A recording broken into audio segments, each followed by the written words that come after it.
একসাথে লাভ করা মানে উনি প্রত্যেকটা সেশনে আসেন। দু একটা সেশনে আমার সঙ্গে মিট হয়েছে, দু একটা সেশনে মিস হয়েছে।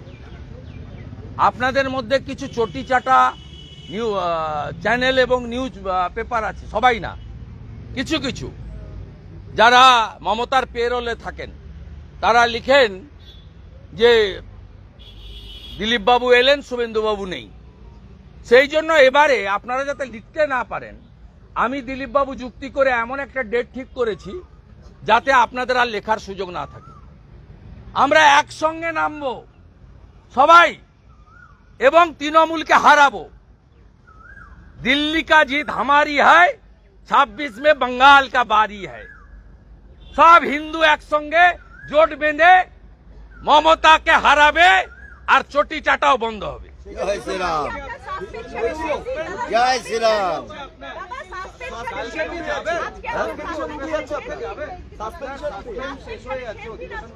আমাদের একজন কলিগ দীপক বর্মন তাকে অবৈধভাবে সাসপেন্ড করেছে। তার প্রতি সংহতি জানিয়ে 20 তারিখ পর্যন্ত আমি দীপক বর্মন যেখানে থাকবে আমি সেখানেই থাকব। আগামীকাল বাবা সাহেব আম্বেদকরের ছবি নিয়ে বিধানসভাতে বিজেপি ডেপুটেশন দেবে, বিক্ষোভ মিছিল করবে।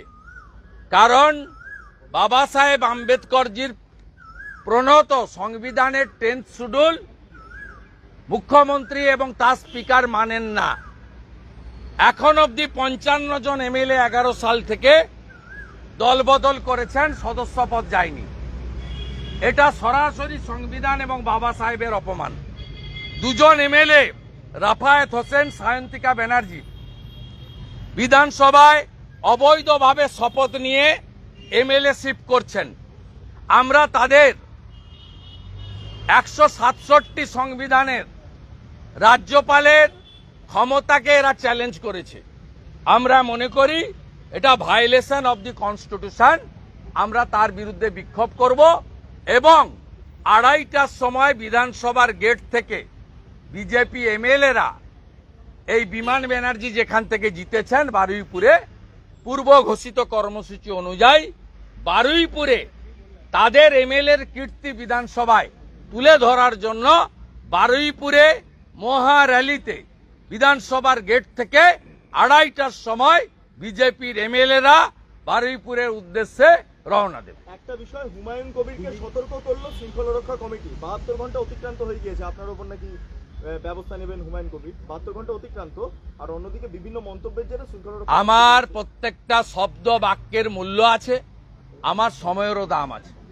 আমি কর্মচারীদের ব্যাপারে বলবো না, কারণ ওর মালিক মমতা ব্যানার্জি আমার কাছে হেরেছে 1956 ভোটে।